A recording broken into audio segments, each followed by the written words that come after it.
नमस्कार। 4C supreme law partners के इस नए कानूनी एपिसोड में मैं advocate doctor Ajay Kumar Pandey supreme court of India आपका स्वागत करता हूं। जी हां, पेश खिदमत है एक नया मुकदमा।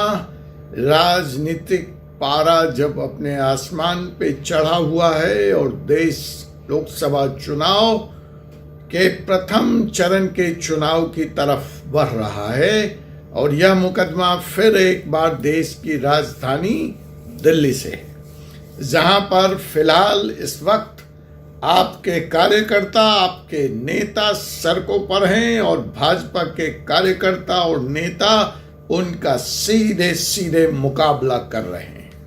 और कांग्रेस जो कभी आपकी कट्टर जानी दुश्मन होती थी, वह दोस्ती के नए पैगाम कर रही है और एक सुर में दोनों गाना गा रही है। मिले जब सुर हमारा तुम्हारा, अब देखना है जनता इस नई जुगलबंदी को आप और कांग्रेस को स्वीकार करती है या अस्वीकार करती है। खैर, आप एज ए पॉलिटिकल पार्टी नए चैलेंज के दौर से गुजर रही है। आपके नेता जेल में बंद हैं, जिसमें अरविंद केजरीवाल उसके मुख्यमंत्री शामिल हैं। तरह तरह के आरोप और प्रत्यारोप का दौर चल रहा है। आपने पिछले एपिसोड में विस्तार से इन घटनाओं के बारे में जाना, समझा।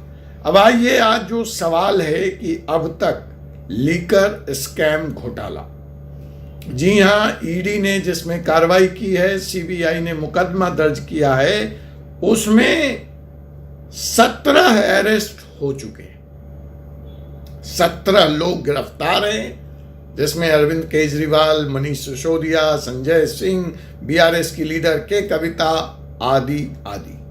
क्या गिरफ्तारी का यह मंजर, क्या गिरफ्तारी का यह सफर यहीं रुक जाएगा या इसमें और गिरफ्तारियां आने वाले दिनों में देखी जानी है? इसी विषय पर हम आज आपसे बात करेंगे और समझने की कोशिश करेंगे कि आखिर यह मुकदमा, आखिर यह केस, आखिर यह चार्जशीट किस तरफ बढ़ रही है। क्या ईडी को अपने इस इन्वेस्टिगेशन में सफलता मिलेगी या नहीं?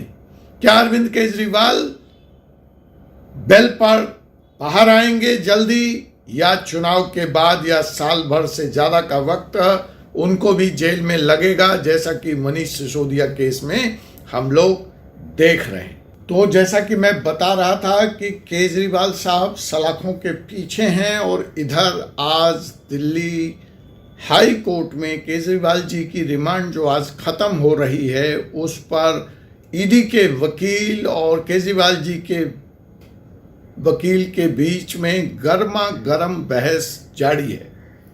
आज शाम तक इस पर कोर्ट अपना फैसला देगा, लेकिन यह दिगर बात है। हमारा मुकदमा यहाँ पर है कि केजरीवाल जी को बेल मिले, रिमांड बढ़े ना बढ़े, ये सब अपडेट आप लोग समाचार चैनल के माध्यम से देखते रहते हैं, देखते रहिएगा। मैं पूछ रहा हूँ, गिरफ्तारी का यह सिलसिला 17वीं गिरफ्तारी के बाद यहीं रुकेगा या ईडी इसमें और कार्रवाई करेगी?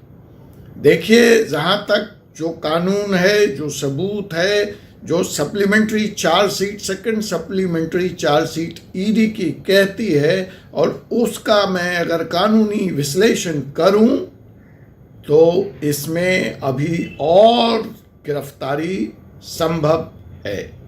फिर आप कहेंगे यह गिरफ्तारी किसकी होने जा रही है? मैं करूंगा उस बात का भी खुलासा यहां पर।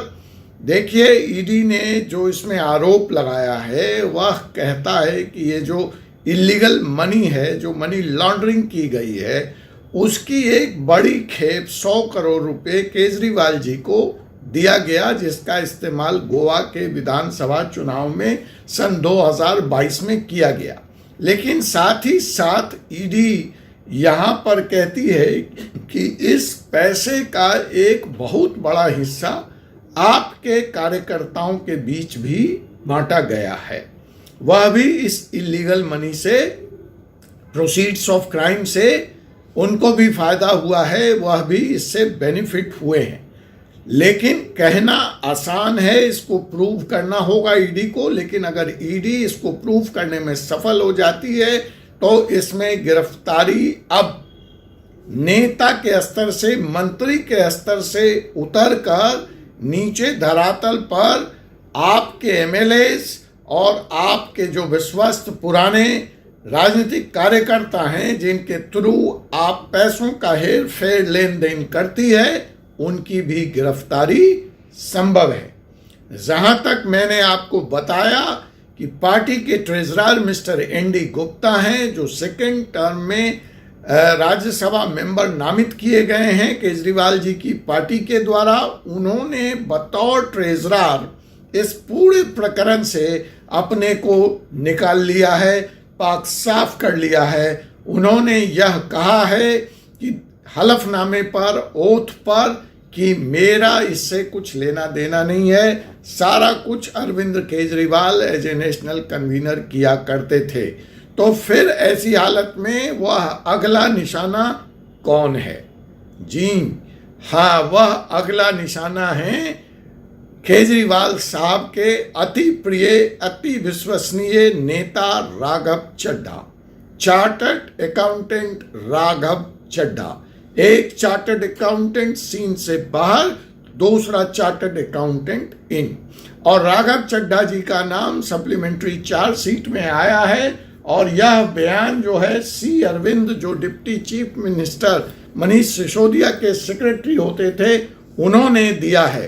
तो ऐसी हालत में राघव चड्ढा जी की गिरफ्तारी किसी भी वक्त संभव है। फिलहाल राघव चड्ढा अरविंद केजरीवाल से पहले दिल्ली से बाहर हैं, दिल्ली से, देश से बाहर हैं। वो लंदन में हैं।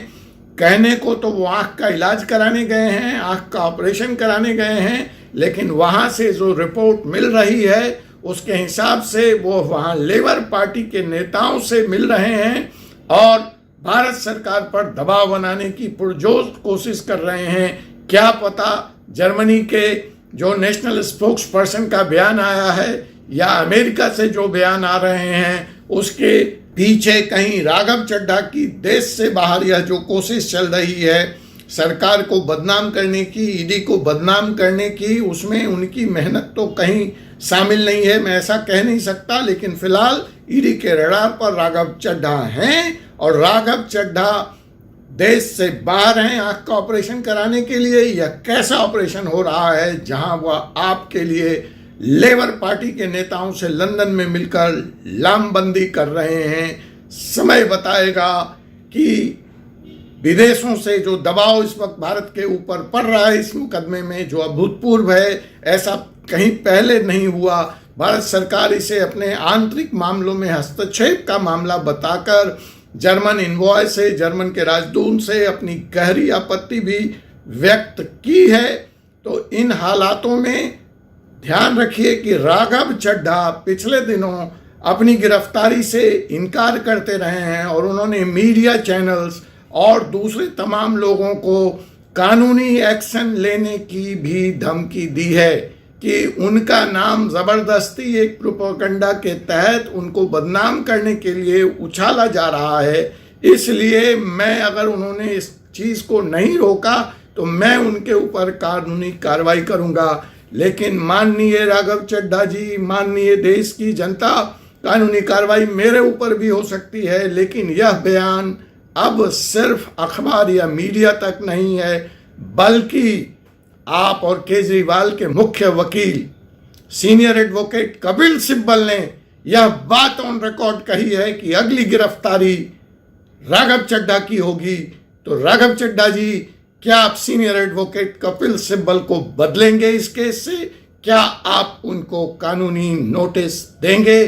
कपिल सिब्बल साहब की जो कानूनी पकड़ है, जो जानकारी है, अगर उस स्तर का एक व्यक्ति यह बात करता है तो इसमें कहीं ना कहीं सच्चाई है। यह अलग बात है कि ट्रायल के बाद ईडी इसमें गलत साबित हो या सही साबित हो, लेकिन फिलहाल ईडी की अगली रडार पर हैं राघव चड्ढा। आपसे पुनः मुलाकात होगी एक ऐसे ही विषय के साथ अगले एपिसोड में। तब तक मुझे doctor Ajay Kumar Pandey, advocate, supreme court of India को अनुमति दीजिए। जय हिंद, जय भारत।